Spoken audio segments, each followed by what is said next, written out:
She can't do that, Karen shouted, slamming her clipboard against her SUV. This cabin inspection is mandatory. Step aside. But my wife didn't move. She just crossed her arms and stood tall on our gravel driveway like a stone wall. Karen's face turned red. This is HOA property. You people don't follow the rules.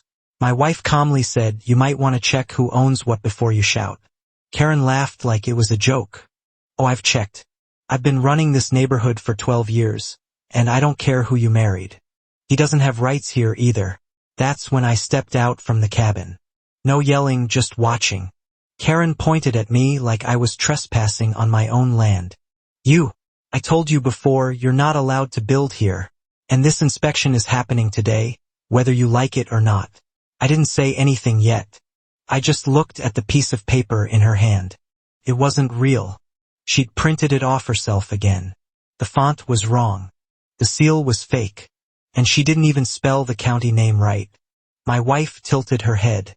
You sure you want to push this today? On this exact day? Karen didn't even blink. Oh, I'm beyond sure. In fact, I've already reported your noncompliance to the local sheriff's office. You'll both be fined and possibly. She smiled. Removed. I held back a laugh. My wife didn't. That's when Karen's radio buzzed. She had one of those fake walkie-talkies clipped to her belt like she was some kind of field agent. But this time, it wasn't her radio that made the noise. It was mine. And on the other end, real dispatch from the actual sheriff's department. I slowly walked toward her and said, funny thing about today. Karen scoffed, still confident. It's the day your warrant goes active. She froze completely. My wife reached into her vest pocket, pulled out a folded document, and gently opened it in front of Karen. Karen leaned in to snatch it, then paused.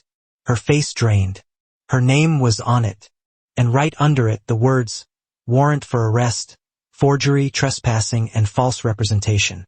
Karen stumbled back like the paper had burned her fingers. What is this? She whispered. My wife didn't answer. She just stared at her, stone cold. Karen looked at me, her voice shaking now. This is some kind of joke, right? You're trying to scare me.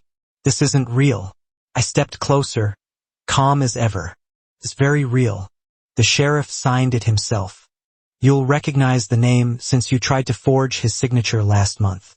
Karen's eyes went wide. Her mouth opened, but no sound came out.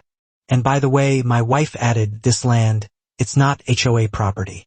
It was never under your jurisdiction.